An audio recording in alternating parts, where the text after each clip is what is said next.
আপনারা বিবিসি শুনছেন ঢাকায় FM 100, চট্টগ্রামে 88.8, রাজশাহীতে 88.8। আপনারা যেখানে আছেন বিবিসি আপনার সাথেই আছে।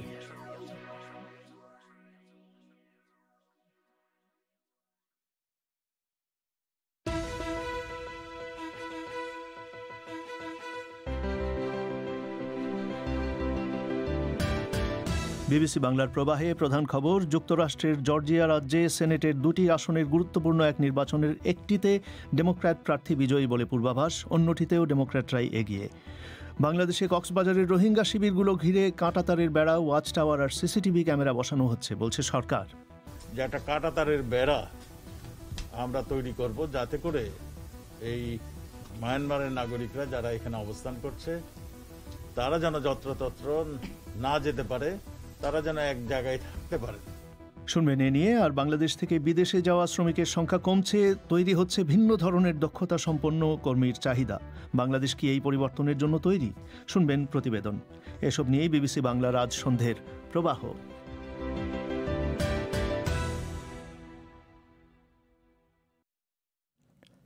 বিবিসি বাংলার প্রবাহ অনুষ্ঠানে আপনাদের সবাইকে স্বাগত জানাচ্ছি। আমি পুলক গুপ্ত।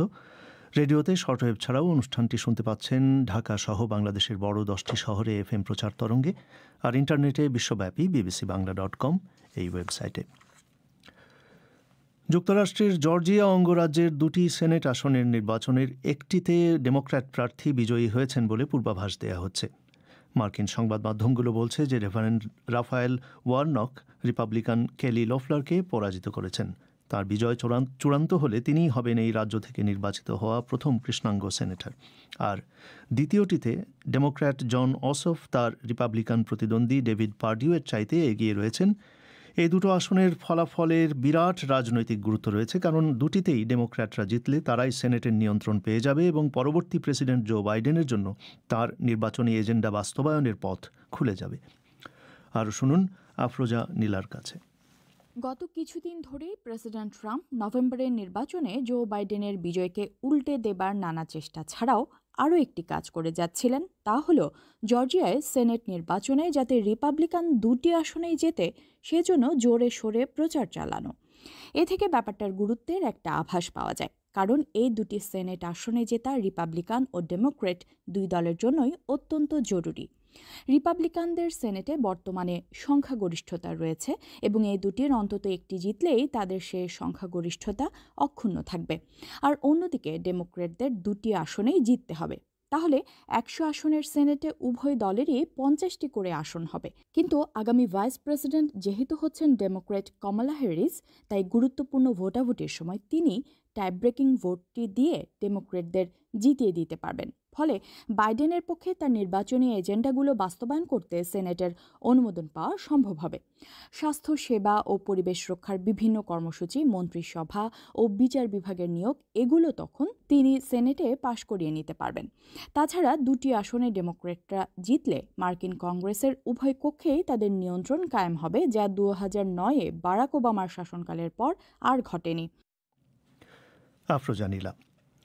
বাংলাদেশে রোহিঙ্গা শরণার্থী শিবিরগুলোর চারপাশে 142 কিলোমিটারের মতন কাঁটাতারের বেড়া এবং ওয়াচ টাওয়ার আর সিসিটিভি ক্যামেরা বসানো হচ্ছে। রোহিঙ্গাদের চলাচল নিয়ন্ত্রণ এবং তাদের নিরাপত্তার জন্যই এই বেড়া তৈরি এবং অন্যান্য নিরাপত্তার ব্যবস্থা করা হচ্ছে বলে আজকে জানিয়েছেন বাংলাদেশের স্বরাষ্ট্রমন্ত্রী আসাদুজ্জামান খান। এই বেড়া তৈরির কাজ প্রায় শেষের পথে, যা নিয়ে রোহিঙ্গাদের মধ্যে দেখা যাচ্ছে মিশ্র প্রতিক্রিয়া। ঢাকা থেকে আরও শুনুন শাহনাজ পারভিনের প্রতিবেদনে। আজ সকালে রোহিঙ্গাদের বিষয়ে নানা কার্যক্রমের সমন্বয়, ব্যবস্থাপনা ও আইন শৃঙ্খলা সম্পর্কিত একটি জাতীয় নিরাপত্তা কমিটির প্রথম সভা অনুষ্ঠিত হয়েছে। সভা শেষে স্বরাষ্ট্রমন্ত্রী আসাদুজ্জামান খান সাংবাদিকদের জানিয়েছেন, রোহিঙ্গা শিবিরগুলোর চারপাশে কাঁটাতারের বেড়া ছাড়াও অন্যান্য আর কি ধরনের ব্যবস্থা নেওয়া হচ্ছে। যে একটা কাঁটাতারের বেড়া আমরা তৈরি করব, যাতে করে মায়ানমারের নাগরিকরা যারা এখানে অবস্থান করছে তারা যেন যত্রতত্র না যেতে পারে এবং তারাও যেন অন্যরকম কোনো সিচুয়েশনে না পড়েন, সেই জন্যই এই কাঁটাতারের বেড়াটা আমরা দেবার ব্যবস্থা করেছিলাম। শুধু কাঁটাতারের বেড়া নয়, এর চতুর্দিকে একটা ওয়াকওয়ে থাকবে, টাওয়ার থাকবে, সিসিটিভি ক্যামেরাও ফিট থাকবে, যাতে করে তাদের নিরাপত্তার বিষয়টি জোরদার করার জন্য এই সিদ্ধান্তটি হয়েছিল এবং এইটা সেনাবাহিনীর থেকে এটা সুসম্পন্ন করবেন। 70-এর দশকের শেষের দিক থেকে বাংলাদেশে মিয়ানমার থেকে রোহিঙ্গারা প্রবেশ শুরু করে। মিয়ানমারের সেনাবাহিনীর নির্যাতনের মুখে একসাথে সবচেয়ে বেশি সংখ্যক রোহিঙ্গা বাংলাদেশে এসেছেন 2017 সালের আগস্ট মাসে। তাদের অনেকেই বিভিন্ন অপরাধে জড়িয়ে পড়ছেন বলে অভিযোগ রয়েছে। স্বরাষ্ট্রমন্ত্রী জানিয়েছেন, শিবিরগুলোতে মাদক চোরাচালান একটি বড় সমস্যা হয়ে দাঁড়িয়েছে। মাদক আমাদের একটা বড় চ্যালেঞ্জ হয়ে রয়েছে। এই ক্যাম্পগুলোতে আমরা দেখি এই যারা অবস্থান করছে তারা মাঝে মাঝেই মায়ানমারে চলে যাচ্ছেন অরিজিনাল ঠিকানায়, সেখানে যে তারা ব্যবসা বাণিজ্য করার জন্য ইয়াবা নামক যে মাদক সেটা নিয়ে আসেন। এটা লাভ লোকসানের ভাগ বাটোয়ারা নিয়ে মাঝে মাঝে শুনছি, আমাদের গোয়েন্দা রিপোর্ট আছে, সেইখানে নাকি প্রায়শই কলহ হয় এবং 2-4টি খুনও হয়েছে এবং কিছু নতুন বাহিনীরও তৈরি হয়েছে। কক্সবাজারের উখিয়া ও টেকনাফে 35টি শিবিরে 12 লাখের মতো রোহিঙ্গা শরণার্থী বাস করছেন।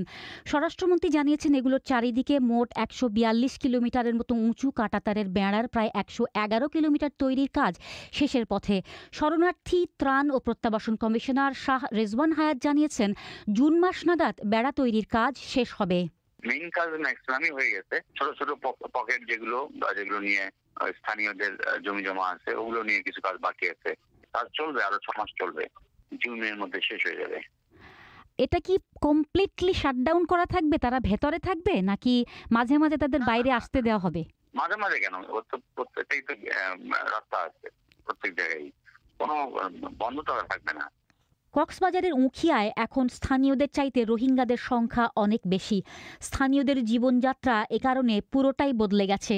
অনেকের জমিজমায় রোহিঙ্গারা দীর্ঘদিন ধরে বসবাস করছেন। স্থানীয় শ্রমবাজারে অনেক ধরনের কাজে রোহিঙ্গারা এখন সস্তা শ্রমের উৎস। এলাকার গাছপালা ও কৃষি জমির ব্যাপক ক্ষতি, এসব কারণে স্থানীয় জনগোষ্ঠীর মধ্যে ইদানিং রোহিঙ্গাদের প্রতি ক্ষোভ জন্ম নিয়েছে।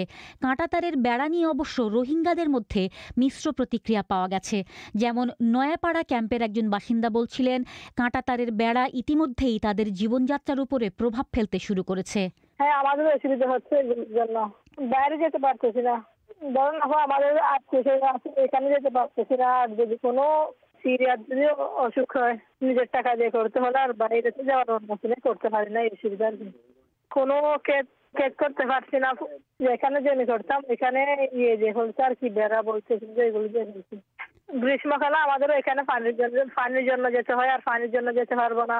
রোহিঙ্গাদের সবচাইতে বড় শিবির কুতুপালংয়ের বাসিন্দা মোহাম্মদ নূর অবশ্য বলছেন উল্টো কথা। এটা আসলে কাঁটাতারের বেড়া যেটা দিছে এটাই এক প্রকারে তো খুব ভালো হয়েছে। বিভিন্ন পয়েন্টে পয়েন্টে গেট রাখছে, ওই গেট বাই আসা যাওয়া করতেছে, এটা নিয়ে তো আর কোনো আমাদের টেনশন নাই। গেট আছে, গেট বাই আমরা 12,000 গরিবের জন্য সুযোগ সুবিধা পাইছি একই রকম। এটা আসলে আগের থেকে আরো অনেক ভালো হয়েছে।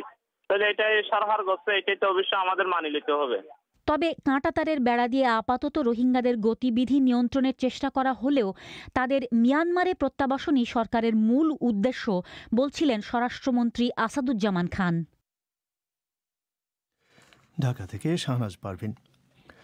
করোনা ভাইরাস মহামারীর কারণে বাংলাদেশ থেকে বিদেশে যাওয়া কর্মীর সংখ্যা কমে যাবার পাশাপাশি ভিন্ন ধরনের দক্ষতা সম্পন্ন শ্রমিকের চাহিদা তৈরি হচ্ছে বলে বিদেশে জনশক্তি রপ্তানির সঙ্গে জড়িত সংস্থা এবং বিশেষজ্ঞরা বলছেন। তারা মনে করছেন যে আগামী দিনগুলোতে অদক্ষ শ্রমিকের তুলনায় দক্ষ বাংলাদেশি শ্রমিকের চাহিদা তৈরি হবে এবং স্বাস্থ্য, কৃষি, মেডিকেল টেকনিশিয়ান এবং বয়স্কদের পরিচর্যাকারীর মতন নতুন নতুন খাতে শ্রমিকের চাহিদা বৃদ্ধি পাবে। কিন্তু পরিবর্তিত পরিস্থিতিতে বিদেশে কাজের সুযোগ পাবেন এমন দক্ষ জনশক্তি গড়ে তুলবার পর্যাপ্ত সুযোগ কি বাংলাদেশে তৈরি হয়েছে? শুনুন এ নিয়ে ঢাকা থেকে মুন্নি আক্তারের প্রতিবেদন। 2 বছর সৌদি আরবে গৃহকর্মী হিসেবে কাজ করার পর গত বছর মার্চে দেশে ফিরে এসেছেন গাজীপুরের কাজলি বেগম। এখন আবার ওমানে যাওয়ার চেষ্টা করছেন তিনি। তবে বিদেশে কাজের অভিজ্ঞতা থাকলেও দক্ষতা বাড়াতে নতুন করে ভাষা শিখতে হচ্ছে তাকে। ট্রেনিং ছাড়া বলে যাওয়া যাবে না, এই জন্য এই সার্টিফিকেট ছাড়া বলে এবার বিদেশে যাওয়া যায় না। যে যার এজেন্সির মাধ্যমে আইছি উনি কইছে আপনার ট্রেনিং সার্টিফিকেট বের হইলে আমাদের সাথে যোগাযোগ করবেন। বিদেশে যেতে ইচ্ছুক নারী শ্রমিকদের প্রশিক্ষণে কাজ করে বাংলাদেশ নারী শ্রমিক কেন্দ্র। এই প্রতিষ্ঠানটির নির্বাহী পরিচালক সুমাইয়া ইসলাম বলেন, আগে যারা যে খাতে কাজ করেছেন সেসব খাতে কাজ করতে যেতে চাইলেও বিভিন্ন ধরনের দক্ষতা অর্জন করতে হবে। তিনি বলেন, করোনার পর বিশ্বে দক্ষ শ্রমিকের চাহিদা তৈরি হবে। এছাড়া বেশ কিছু ক্ষেত্রে শ্রমিকদের কাজের সুযোগ তৈরি হবে, যার মধ্যে অন্যতম কেয়ার গিভার খাত। মধ্যপ্রাচ্য ছাড়াও ইউরোপের দেশগুলোতে এই খাতে বেশ চাহিদা রয়েছে বলে জানান তিনি। করোনাকালীন সময়ে বিদেশে ডিফারেন্ট টাইপের কেয়ার গিভার বা অন্যান্য বিভিন্ন যে সেক্টরগুলোতে আপনি ক্লোজ হয়েছিল দীর্ঘ 5-6 মাস, কিন্তু সেটার একটা পরিবর্তন এসছে। দক্ষ শ্রমিকের ডিমান্ড বেশি হয়েছে। যে সেক্টরে কাজ করতো সেখানে এখন স্কিলড ওয়ার্ক গুলো চাচ্ছে বেশি। আগে যেমন আমাদের ইনফর্মাল সেক্টর বা ক্লিনিং জব গুলোতে ছিল কোন রকম হলেই হতো, এখন হচ্ছে স্কিলড সার্টিফিকেশন কোডে দেন মানুষ বাইরে যাবে। বিদেশে যাওয়ার জন্য দক্ষ শ্রমিকের চাহিদা ছাড়াও ভিন্ন খাতে নতুন চাহিদা তৈরি হওয়ার সম্ভাবনার কথা জানিয়েছে বিদেশে শ্রমিক রপ্তানি করে থাকে এমন একটি প্রতিষ্ঠান ফোরসাইট ইন্টারন্যাশনাল লিমিটেড। এই প্রতিষ্ঠানের ব্যবস্থাপনা পরিচালক এবং জনশক্তি রপ্তানিকারী প্রতিষ্ঠানগুলোর সংগঠন Bangladesh association of international recruiting agencies বাইরা এর senior vice president Shahadat Hossain বলেন, করোনা পরিস্থিতির উন্নয়নের পর প্রচলিত খাতের বাইরে নতুন কিছু খাতে দক্ষ শ্রমিকের চাহিদা তৈরি হবে। এরকম একটি খাত হচ্ছে স্বাস্থ্য ও মেডিকেল খাত। এছাড়া আগের প্রচলিত বিভিন্ন খাত যেমন নির্মাণ শিল্পের মতো খাতগুলোতেও অদক্ষ শ্রমিকের পরিবর্তে দক্ষ শ্রমিকের চাহিদা বাড়বে বলছিলেন শাহাদাত হোসেন। করোনার পরে সম্ভব যে খাতটা সে হেলথ সেক্টরে লোক বেশি লাগবে, কিন্তু সে ডিমান্ড এখনো কোনো দেশ থেকে তৈরি হয়নি। যেমন আমাদের বড় বাজার সৌদি আরবে কাজ হচ্ছে কিন্তু খুব স্লো। সামনে স্কিল লোকজনের চাহিদাটা বাড়বে, সেই ক্ষেত্রে আমার মনে হয় যে হেলথ সেক্টরের লোকজন বেশি লাগবে। আর অন্য কনস্ট্রাকশন আছে, যে কাজগুলি অন্য লোকজন কম করতে চায়, সেই কাজগুলি আমাদের জন্য থাকে। বাংলাদেশে অভিবাসন নিয়ে যারা কাজ করেন তারাও বলছেন যে করোনা ভাইরাসের কারণে যে পরিবর্তিত পরিস্থিতি তৈরি হয়েছে তাতে এমন কয়েকটি খাতে কাজের সুযোগ তৈরি হবে যা আগে ছিল না। এরকম একটি খাত হচ্ছে কৃষি। এছাড়া নার্সিং, কেয়ার গিভিং, মেডিকেল খাতে বিদেশে বাংলাদেশিদের জন্য কাজের সুযোগ রয়েছে। বেসরকারি সংস্থা ব্র্যাকের অভিবাসন কর্মসূচির প্রধান শরীফুল হাসান বলেন, প্রশিক্ষণ ব্যবস্থা সময় উপযোগী না হওয়ার কারণে এসব খাতে দক্ষ জনশক্তি গড়ে উঠছে না। কোভিডের পর সবাই এখন কৃষি সেক্টরে কৃষি খাতের দিকে নজর দিচ্ছে। যে চাহিদাগুলো নতুন তৈরি হচ্ছে, একটা কৃষি, মেডিকেল টেকনোলজি, দেখেন সারা পৃথিবীতে যে পরিমাণ মেডিকেল টেকনোলজির চাহিদা আছে সেই তুলনায় লোকজন পাওয়া যায় না। জাপান বা ইউরোপে কেয়ার গিভার লাগবে, তারা লাখ লাখ কেয়ার গিভার চাচ্ছে। আমরা বহু বছর ধরে জানি যে আমাদের নার্স লাগবে, কিন্তু আপনি দেখবেন এখনো নার্সিং প্রশিক্ষণটা আমরা অনেক সীমাবদ্ধ, জেনারেলাইজ করা হচ্ছে না। কাজে এই যে চাহিদাগুলো থাকে, আমাদের এমন ধরনের প্রশিক্ষণ দিন করা হচ্ছে যেগুলো আসলে এই মুহূর্তে তার চাহিদা তো অতটা নেই। দক্ষতা অর্জনের পর বিদেশে যাওয়ার উপর গুরুত্ব দেওয়ার কথা জানিয়েছে বাংলাদেশ সরকারও। আজ অভিবাসী শ্রমিকদের নিয়ে আয়োজিত এক অনুষ্ঠানে প্রধানমন্ত্রী শেখ হাসিনা বলেছেন, শ্রমিকদের দক্ষ করে গড়ে তুলতে প্রতিটি উপজেলা পর্যায়ে প্রশিক্ষণ কেন্দ্র গড়ে তোলা হবে। তবে বিশেষজ্ঞরা বলছেন, বাংলাদেশের জনশক্তিকে দক্ষ করে গড়ে তোলা বলতে শুধু অবকাঠামোকে বোঝায়, কিন্তু সেখান থেকে কী ধরনের দক্ষ জনশক্তি তৈরি হচ্ছে সে বিষয়টি নজরে আনা হয় না। আমাদের স্কিলের যদি এখন কথা বলেন, আপনি দেখবেন যে আমাদের অবকাঠামোর মধ্যে আমরা থাকি। উপজেলা লেভেলে আমরা টেকনিক্যাল ট্রেনিং সেন্টার করতে বড় বিল্ডিং করে রেখে দিচ্ছি। সেই বিল্ডিং থেকে যে মানুষ তৈরি হচ্ছে, তাদের কোয়ালিটি কি, কতজন জব প্লেসমেন্ট হচ্ছে, সেই দিকে আমরা আসলে নজরটা কম দিই। আমাদের আসলে অবকাঠামোর দিকে যতটুকু আগ্রহ। বাংলাদেশ থেকে প্রতি বছর 7 লাখের বেশি মানুষ বিদেশে কাজের জন্য গেলেও এই বছর গেছে 2 লাখেরও কম শ্রমিক। মুন্নি আক্তার। ভারতের উত্তরপ্রদেশ রাজ্যে 50 বছর বয়সী এক নারীকে গণধর্ষণের পরে হত্যার এক ঘটনায় সৃষ্টি হয়েছে ব্যাপক চাঞ্চল্য। এ নিয়ে একটি প্রতিবেদন শুনবেন আজকের প্রবাহে আর একটু পরেই। বিবিসি বাংলা সান্ধ্য অনুষ্ঠানে এবারে সংক্ষিপ্ত বিশ্ব সংবাদ মানসী বড়ুয়ার কাছে। যুক্তরাষ্ট্রের আইন প্রণেতারা আজ কংগ্রেসের এক যৌথ অধিবেশনে বসে গত নভেম্বরের প্রেসিডেন্ট নির্বাচনে জো বাইডেনের বিজয় অনুমোদন করবেন। প্রেসিডেন্ট ট্রাম্প এই নির্বাচনে এখনও তার পরাজয় স্বীকার করেননি।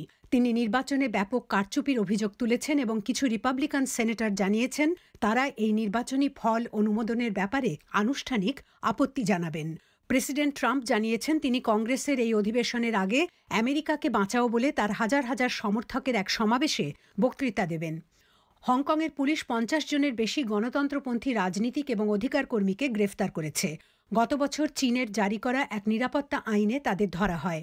স্থগিত হয়ে যাওয়া এক স্থানীয় নির্বাচনে প্রার্থী বাছাইয়ের কাজে যুক্ত থাকার কারণে তাদের বিরুদ্ধে অভিযোগ আনা হয়েছে। কর্তৃপক্ষ বলছে এই প্রার্থী বাছাইয়ের কাজে যারা যুক্ত ছিল তারা হংকং সরকারকে উৎখাতের ষড়যন্ত্র করছিল। নেদারল্যান্ডসের মানুষকে আজ করোনা ভাইরাসের টিকা দেওয়া শুরু হয়েছে।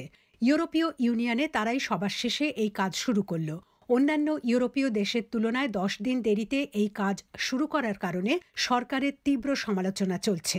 প্রধানমন্ত্রী মার্ক রাটে বলেছেন তিনি টিকাদানে এই বিলম্বের জন্য আসলেই হতাশ হয়েছেন। ভারতের কয়েকটি রাজ্যে গত এক সপ্তাহে হাজার হাজার পাখি মারা যাবার পর বার্ড ফ্লু ভাইরাস সংক্রমণ নিয়ে সতর্কতা জারি করেছে। হিমাচল প্রদেশে একটি হ্রদে হাজার হাজার মৃত পরিযায়ী পাখি পাওয়া গেছে, যেগুলোর অধিকাংশই ছিল মধ্য এশিয়া থেকে উড়ে আসা হাঁস প্রজাতির পাখি।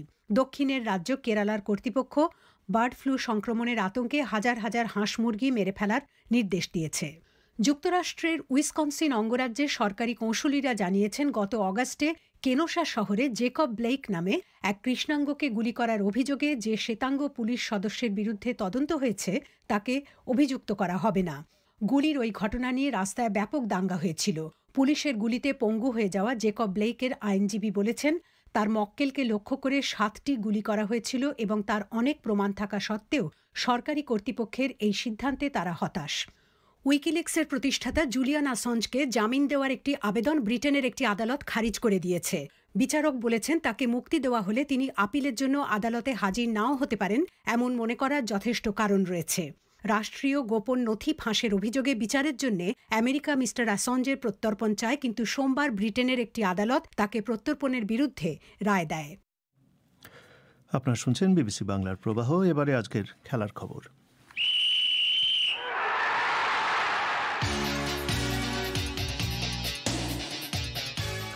খেলার খবর পড়ছি রাহেন মাসুদ। শুরুতেই ক্রিকেটের খবর। আজ প্রকাশিত আন্তর্জাতিক ক্রিকেট কাউন্সিলের টেস্ট র্যাঙ্কিংয়ে দেখা যাচ্ছে যে আফগানিস্তান 57 রেটিং পয়েন্ট নিয়ে বাংলাদেশের উপরে আছে। 2017 সালে টেস্ট স্ট্যাটাস পাওয়ার পর আফগানিস্তানের অভিষেক হয় 2018 সালের জুন মাসে। এখন পর্যন্ত 4টি টেস্ট ম্যাচ খেলে আফগানিস্তান 2টিতে জয় পেয়েছে এবং 2টিতে হেরে গেছে। বাংলাদেশ ও আফগানিস্তানের মুখোমুখি দেখায় আফগানিস্তান 224 রানের বড় একটি জয় পায় 2019 সালের সেপ্টেম্বর মাসে। বাংলাদেশ এখন পর্যন্ত সবগুলো দলের সাথে প্রথম দেখায় টেস্ট ম্যাচ হেরেছে। বাংলাদেশ 2020 সালে জিম্বাবুয়ের সাথে একটি টেস্টে জয় পেয়েছিল, কিন্তু 2019 সালের ফেব্রুয়ারি থেকে 2020 সালে পাকিস্তানের সাথে ম্যাচ পর্যন্ত সব টেস্টেই বাংলাদেশ হেরেছে বিশাল ব্যবধানে, যার মধ্যে একটি বাদে সবকটি হার ইনিংস ব্যবধানে। আইসিসি র্যাঙ্কিং হালনাগাদের সময় 36 থেকে 48 মাসের একটা সময়কাল বিবেচনা করে। এই সময়ে একটা টেস্ট দল যদি তার চেয়ে শক্তিশালী টেস্ট দলের সাথে জয় পায়, সেক্ষেত্রে জয়ী দলের পয়েন্ট বেশি বাড়ে। 2023 বিশ্বকাপে সরাসরি খেলতে হলে বাংলাদেশকে ওয়ানডে সুপার লিগে প্রথম 8 দলের মধ্যে থাকতে হবে। তার সাথে বিশ্ব টেস্ট চ্যাম্পিয়নশিপও আছে, যেখানে বাংলাদেশের কোনো পয়েন্ট এখন পর্যন্ত নেই। বাংলাদেশের একজন ক্রিকেট বিশ্লেষক এবং ধারাভাষ্যকার সাথীরা জাকির জেসির সাথে কথা বলছিলাম বাংলাদেশের ক্রিকেট পরিকল্পনার মূল্যায়ন নিয়ে। কিন্তু বাংলাদেশে আমার কাছে মনে হয় যে এত লম্বা প্ল্যানিং কখনোই করে না। আমরা শুনি যে নেক্সট ওয়ার্ল্ড কাপ আমাদের মাথায় আছে, ওয়ার্ল্ড কাপ মাথায় রেখে আমরা এটা করছি ওটা করছি, বাট শেষ পর্যন্ত আসলে সেটা হয় না। সেটা আমরা অনেক সময় ইনজুরির জন্য পিছিয়ে যাই, কারণ আমাদের হাতে কিন্তু খুব বেশি অপশন নেই। ইংল্যান্ডে যেমন অনেক অপশন রয়েছে, তারা তাদেরকে নিয়ে কাজ করে, বাট আমাদের হাতে সেই অপশনগুলো কিন্তু নেই। তো এর জন্য আমরা আসলে দীর্ঘমেয়াদী প্ল্যান করতে পারি না। তারপরেও সম্ভব, কারণ আমরা এখন জানি যে 19 অনেক প্লেয়ার ভালো খেলছে বা 18 অনেকে ভালো খেলছে। এটা মাথায় রেখে যদি নেক্সট ওয়ার্ল্ড কাপটাকে টার্গেট করা যায় সেটা করা সম্ভব। বাট আমাদের দেখেন এত বেশি পরিবর্তন হয় এই কম সময়ের মধ্যে। আমাদের 2জন থেকে 3জন কোচ পরিবর্তন হচ্ছে, এক এক সময় ম্যানেজার পরিবর্তন হচ্ছে, কোনো কিছু আসলে ফিক্স না। বাংলাদেশের জন্য সামনের সুযোগ আছে পয়েন্ট টেবিলে 9-এ ওঠার। ওয়েস্ট ইন্ডিজের সাথে 2 ম্যাচের টেস্ট সিরিজ জিতে যদি 2-0 ব্যবধানে জয় পায়, তাহলে বাংলাদেশের রেটিং পয়েন্ট হবে 66। কেন উইলিয়ামসনের নিউজিল্যান্ড এখন 1 নম্বর টেস্ট দল। পাকিস্তানকে আজ ইনিংস 176 রানে হারিয়েছে নিউজিল্যান্ড, তবে ডাবল সেঞ্চুরি করেও ম্যাচ সেরার পুরস্কারটি পাননি কেন উইলিয়ামসন। কাইল জেমিসন 2 ইনিংসে 11 উইকেট নিয়ে পেয়েছেন ম্যাচ সেরার পুরস্কার। উইলিয়ামসন পেয়েছেন সিরিজ সেরার পুরস্কার। আরও জানিয়ে রাখি, আগামীকাল ভোর 5:30 অস্ট্রেলিয়া ও ভারত মুখোমুখি হবে তৃতীয় টেস্টে। সিডনিতে অনুষ্ঠিত হবে এই খেলা। আজ রাতে রয়েছে Manchester derby, English league cup যা কারাবাও কাপ নামে পরিচিত। এই আসরের সেমিফাইনালে মুখোমুখি হবে ম্যানচেস্টার ইউনাইটেড ও ম্যানচেস্টার সিটি। 2:45 শুরু হবে এই ম্যাচটি। এর আগে টটেনহাম হটস্পার ব্রেন্টফোর্ডকে হারিয়ে কাপটির ফাইনালে উঠে গেছে। ওলে গানার সোলশায়ার পেপ গার্দিওলার মুখোমুখি হয়েছে 4 বার, যার মধ্যে 2 বারই জয় পেয়েছে, 1 বার ড্র হয়েছে এবং 1 বার হেরে গেছে ম্যানচেস্টার ইউনাইটেড। খেলার খবর শুনছিলেন রায়হান মাসুদের কাছে। ভারতের উত্তরপ্রদেশ রাজ্যে 50 বছর বয়সী এক নারীকে গণধর্ষণের পরে হত্যার ঘটনা সামনে এসেছে। ওই নারীর পরিবার অভিযোগ করছে যে তিনি এক মন্দিরে পুজো দিতে গিয়ে সেখানকার পুরোহিত এবং তার 2 সঙ্গীর দ্বারা ধর্ষিতা হয়েছেন। তার দেহে বীভৎস নির্যাতনের চিহ্ন পাওয়া গেছে বলেও ওই নারীর পরিবার অভিযোগ করছে। পুরোহিত এবং তার সঙ্গীকে পুলিশ গ্রেফতার করেছে। প্রাথমিকভাবে স্থানীয় থানা অভিযোগ নিতে গাফিলতি করায় থানার ওসিকেও সাসপেন্ড করা হয়েছে বলে পুলিশ কর্মকর্তারা জানিয়েছেন। আরও শুনুন কলকাতা থেকে অমিতাভ ভট্টশালীর প্রতিবেদনে। উত্তরপ্রদেশের পশ্চিমাঞ্চলীয় বদায়ুঁ জেলার পুলিশ বলছে, 50 বছর বয়সী ওই নারী রবিবার বিকালে স্থানীয় এক মন্দিরে পুজো দিতে গিয়েছিলেন। অনেক রাতে মন্দিরের পুরোহিত ও তার কয়েকজন সঙ্গী ওই নারীকে রক্তাক্ত অবস্থায় তার বাড়ির কাছে ফেলে দিয়ে পালিয়ে যায়। নির্যাতিতার পরিবারকে তারা বলে যে ওই নারী মন্দির চত্বরে একটি শুকনো কুয়োয় পড়ে গিয়েছিলেন। তারাই উদ্ধার করে বাড়ি নিয়ে এসেছেন। নির্যাতিতার স্বামী জানিয়েছেন, তখনও তার স্ত্রী বেঁচে ছিলেন, কিন্তু কয়েক মিনিটের মধ্যেই মারা যান তিনি। সংবাদ মাধ্যমকে ঘটনার বর্ণনা দিতে গিয়ে বলছিলেন, 5 बजे जो वहाँ गई थी मंदिर पर, और मंदिर पर जाकर जब पहुँच गई, वहाँ जाकर तो जिनने रात बस जान लो जो किया सो किया। ধর্ষিতার স্বামীর কথায় রবিবার বিকেল 5টা নাগাদ তার স্ত্রী মন্দিরে পুজো দিতে গিয়েছিলেন। পুরোহিতরা রাত পর্যন্ত যা করেছে সে তো বোঝাই যাচ্ছে। প্রায় রাত 12টা নাগাদ পুরোহিত এবং তার 2 সঙ্গী বাড়ির সামনে তার স্ত্রীকে ফেলে দিয়ে চলে যায়। সেই সময় তার শাড়ি রক্তে ভেসে যাচ্ছিল। স্ত্রীর কাছ থেকে কিছু জানা সম্ভব হয়নি তখন। শরীরের সব রক্তই বোধহয় বেরিয়ে গিয়েছিল, জানাচ্ছিলেন ধর্ষিতা নারীর স্বামী। তার আরও অভিযোগ যে স্থানীয় থানা বিষয়টিতে প্রথমে কোনো গুরুত্বই দেয়নি। সোমবার মাত্র একবার কোনো মতে তার বাড়ির সামনে, যেখানে তার স্ত্রীকে ফেলে গিয়েছিল ওই পুরোহিত, সেই জায়গাটি দেখে চলে যায় পুলিশ। মঙ্গলবার তাদের অভিযোগ নেয় পুলিশ। পরিবারের অভিযোগের ভিত্তিতেই ওই মন্দিরের পুরোহিত সহ 2 জনকে গ্রেপ্তার করা হয়েছে বলে সংবাদ মাধ্যমকে জানিয়েছেন বদায়ুঁর সিনিয়র পুলিশ সুপারিনটেন্ডেন্ট সংকল্প শর্মা। लगभग 50 वर्षीय एक महिला की संदिग्ध परिस्थितियों में मृत्यु होने पर परिजनों की तहरीर के आधार पर और पोस्टमार्टम रिपोर्ट के आधार पर মিস্টার শর্মার কথায় প্রায় 50 বছর বয়সী এক নারীর সন্দেহজনক মৃত্যুর ঘটনায় ময়নাতদন্তের রিপোর্ট এবং পরিবারের অভিযোগের ভিত্তিতে ধর্ষণ ও হত্যার মামলা রুজু হয়েছে। ওই ঘটনায় 2 জনকে গ্রেপ্তার করা হয়েছে ইতিমধ্যেই। এছাড়াও প্রাথমিক তদন্তে দেখা গেছে যে স্থানীয় থানার গাফিলতি ছিল। ওই থানার ওসিকে সাসপেন্ড করা হয়েছে, জানাচ্ছিলেন সংকল্প শর্মা।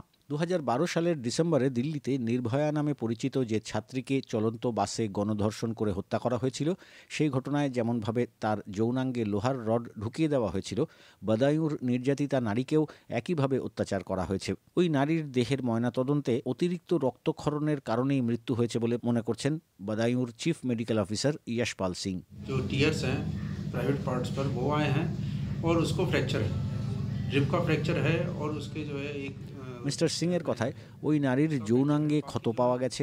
এছাড়াও তার পাঁজরের হাড় এবং এক পা ভেঙে দেওয়া হয়েছে। যেসব চোট পাওয়া গেছে তা থেকে মনে হচ্ছে শরীরটা টেনে হিঁচড়ে নিয়ে যাওয়া হয়েছিল। এইসব চোট ও ক্ষতের কারণেই অতিরিক্ত রক্তক্ষরণ হয়েছে এবং ওই নারী শকে চলে গিয়েছিলেন, সেভাবেই তার মৃত্যু হয়েছে। ভিসেরা সংরক্ষণ করে পরীক্ষাগারে পাঠানো হয়েছে ধর্ষণের বিষয়টি নিশ্চিত করতে।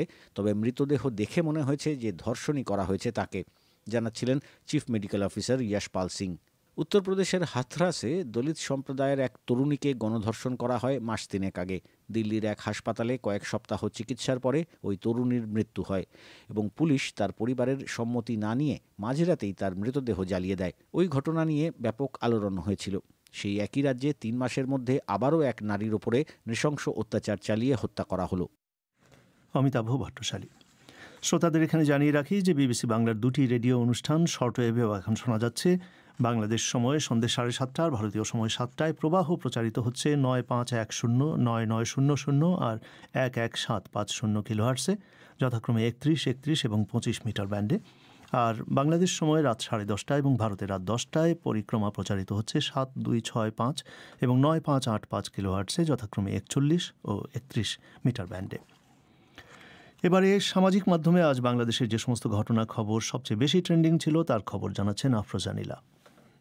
ধন্যবাদ পুলক। সোশ্যাল মিডিয়ায় আজ যেসব বিষয়ে আলোচনায় আছে সেগুলো জানিয়ে দিতে হাজির হয়েছি আমি আফরোজা নীলা। সঙ্গে আছি আমি নাগিব বাহার। বৌভাতের খাবারের অনুষ্ঠানে মাংস কম থাকায় সংঘর্ষ, এই খবরটি আজ সবচেয়ে ট্রেন্ডিং। ঘটনাটি বরিশালের। গতকাল দুপুরের এই অনুষ্ঠানে খাবার টেবিলে কনে পক্ষের অতিথিরা অভিযোগ তোলেন তাদের মাংস কম দেওয়া হয়েছে। এ নিয়ে তর্কাতর্কি বেঁধে যায় কনে পক্ষের আর বর পক্ষের লোকজনের মধ্যে। তর্করূপ নেয় হাতাহাতিতে, সেটা পরে পরিণত হয় সংঘর্ষে। ঘটনাটি সোশ্যাল মিডিয়ায় ব্যাপক আলোড়ন ফেলেছে। খবরটি নিয়ে সালমা তাপসী বিবিসি বাংলার ফেসবুক পাতায় লিখেছেন, ব্যাপারটা সত্যি দুঃখজনক। আসলে মানুষের নৈতিক অধপতন হলে যা হয়। শাকিল আহমেদ লিখেছেন, এটা পুরো বাংলাদেশেরই চিত্র। এই বিয়েকালীন ও পরবর্তী অনুষ্ঠানে বড় কনে পক্ষ একে অন্যকে ছোট করে দেখানোর প্রবণতা এদেশে, বিশেষ করে গ্রামাঞ্চলে একটা রেওয়াজে পরিণত হয়েছে এটা। আলমগীর শিমুল লিখেছেন, মানুষ দিন দিন অনুভূতি শূন্য হয়ে যাচ্ছে। অন্যদিকে জাহাঙ্গীর হোসেনের মন্তব্য, এই ঘটনার খোঁটা সারা জীবন নতুন বউটিকে সহ্য করতে হবে। শেষ পর্যন্ত সম্পর্কটা টিকবে কিনা সেটাও একটা প্রশ্ন। জামাল উদ্দিন দুলাল লিখেছেন, শত শত লোক নিয়ে বিয়ের দাওয়াত খাওয়ানোর পক্ষে আমি না। কারণ কিছু মানুষ এরকম দাওয়াত খাইতে যায় শুধু ঝামেলা করার জন্য। সবচেয়ে বড় কথা হচ্ছে, আপনি লক্ষ লক্ষ টাকা খরচ করে শত শত মানুষ খাওয়ালেন, অথচ একটা সিজার করার সময় এক ব্যাগ রক্ত খুঁজে পাওয়া যায় না কারো কাছ থেকে। এদিকে আরেকটি ভিডিও কিন্তু বেশ ভাইরাল হয়েছে সোশ্যাল মিডিয়ায়। একটি সড়ক দুর্ঘটনার ভিডিও, যেখানে দেখা যাচ্ছে একটা মোটরসাইকেলকে ফেলে দিয়ে চলে যাচ্ছে একটি ট্রাক। মোটরসাইকেলে থাকা একজন আরোহী ছিটকে পড়ে যাচ্ছেন। বিভিন্ন খবরে জানা যাচ্ছে পড়ে যাওয়া ওই আরোহী ছিলেন ছোট পর্দার অভিনেত্রী আশা চৌধুরী। মোটরসাইকেল চালক বেঁচে গেলেও অভিনেত্রী আশার মৃত্যু হয় ঘটনাস্থলে, এমনটি বলা হচ্ছে বিভিন্ন খবরে। খুবই দুঃখজনক একটা ঘটনা। সড়ক দুর্ঘটনায় প্রাণহানি আমাদের দেশের প্রায় প্রতিদিনেরই চিত্র। তবে এই ভিডিওটি ভাইরাল হবার পর অনেকেই নানান প্রশ্ন তুলছেন এই নিয়ে। যেমন রিমা নামে একজন ফেসবুকে লিখেছেন, বাইক চালকের তো কিছু হলো না, শুধুমাত্র আশা কেন মরবে? অন্তত বাইক চালক আহত হতে পারত। তাহলে কি এটা পরিকল্পিত? এ নিয়ে এসএমকে ইশতিয়াক মন্তব্য করেছেন, অ্যাক্সিডেন্টের পর রাস্তায় পড়ে থাকা আশার দিকে বাইক চালকের নির্বিকার এগিয়ে যাওয়া অবশ্যই সন্দেহজনক। অনেকেই কিন্তু এরকম সন্দেহ পোষণ করে মন্তব্য করেছেন। ঠিক বলেছেন নাগিব। বাংলাদেশের সড়ক দুর্ঘটনার কারণে যে অনেক পরিবার তার পরিজন হারিয়েছে, সেই মন্তব্য করছেন অনেক সোশ্যাল মিডিয়া ব্যবহারকারী। মিথিলা জাহান যেমন লিখেছেন, দুর্ঘটনার মৃত্যু খুব যন্ত্রণার, বিষাদের। হৃদয় লিখেছেন, এরকম প্রতিদিন মানুষ মারা যায়, সেলিব্রিটি হলে খবর হয়, নয়তো না। আর রুমানা ইয়াসমিন আখি লিখেছেন, তারপরও নিরাপদ সড়ক হবে না বাংলাদেশে। এদিকে ভারতে স্কুল খোলার আগে সব শিক্ষক ও তাদের পরিবারের সদস্যদের টিকা দেওয়ার উদ্যোগের খবরটিও বেশ শেয়ার হচ্ছে। ইন্ডিয়ান কাউন্সিল অফ মেডিকেল রিসার্চের প্রধানকে উদ্ধৃত করে এনডিটিভি সহ কয়েকটি ভারতীয় গণমাধ্যম তাদের প্রতিবেদনে বলেছে, ব্রিটেনে স্কুল খোলার পর সংক্রমণ ছড়িয়েছে। সেই ঝুঁকি ভারত সরকার নিতে চায় না, তাই স্কুল খোলার আগেই টিকা দিতে হবে, কমিউনিটি সংক্রমণ যেন না ঘটে। এই ধরনের সব মতামত আছে প্রতিবেদনে। এই খবরটি নিয়ে মোহাম্মদ দেলোয়ার হোসেন লিখেছেন, অবশ্যই যুক্তিসম্মত, ভ্যাকসিন কতটা কার্যকর তাও নিশ্চিত করে দিলে ভালো হবে। আর মোহাম্মদ আরিফুর রহমানের প্রশ্ন, বাংলাদেশে নাকি 18 বছরের কম বয়সীদের করোনা ভ্যাকসিন লাগবে না, তাহলে আমাদের পরবর্তী প্রজন্ম যারা 18 বছরের নিচে তাদেরকে কেন স্বাস্থ্য ঝুঁকিতে ফেলা হচ্ছে?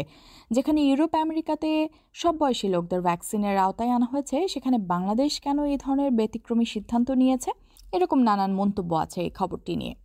আর টেস্ট র্যাঙ্কিংয়ে আফগানিস্তানের নিচে বাংলাদেশ, এই খবরটিও আছে আলোচনায়। খবরটি নিয়ে রুদ্রনীল আবির সব্যসাচীর মন্তব্য, আমাদের ক্রিকেট বোর্ডে যারা থাকেন তাদের অদূরদর্শী প্ল্যান ও খেলোয়াড়দের অযাচিতভাবে মূল্যায়ন করা হয়, সেখানে পিছিয়ে পড়াটা স্বাভাবিক মনে করি। আর মোহাম্মদ সোহেল রানা লিখেছেন, ভৌগোলিক কারণে পিছিয়েছে বাংলাদেশ। গাজী মিজানুর রহমান লিখেছেন, বলতে গেলে বাংলাদেশ 2020 সালে টেস্ট ম্যাচ খেলতে পারেনি করোনা সংকটে। সামনে ওয়েস্ট ইন্ডিজের সাথে সিরিজ আছে বাংলাদেশের, আমরা এত অল্পতে হতাশ হতে চাই না। এরকম নানা ধরনের মন্তব্য দেখা যাচ্ছে সোশ্যাল মিডিয়ায়। আর এসবই ছিল আমাদের আজকের আপডেট। ধন্যবাদ সঙ্গে থাকার জন্য। আর অনুষ্ঠান শেষ করবার আগে প্রধান খবর আরেকবার। যুক্তরাষ্ট্রের জর্জিয়া রাজ্যে সিনেটের 2টি আসনের নির্বাচনের একটিতে ডেমোক্র্যাট প্রার্থী বিজয়ী বলে পূর্বাভাস, অন্যটিতেও ডেমোক্র্যাট প্রার্থী এগিয়ে। বাংলাদেশের কক্সবাজারের রোহিঙ্গা শিবিরগুলোকে ঘিরে কাঁটাতারের বেড়া, ওয়াচ টাওয়ার এবং সিসিটিভি ক্যামেরা স্থাপন করতে যাচ্ছে সরকার।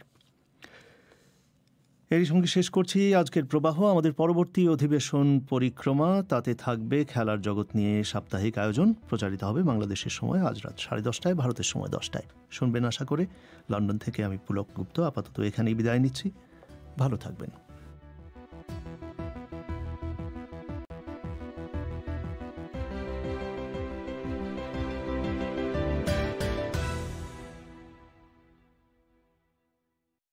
There are no programmes on this channel at present. Details of all our services are at bbcworldservice.com.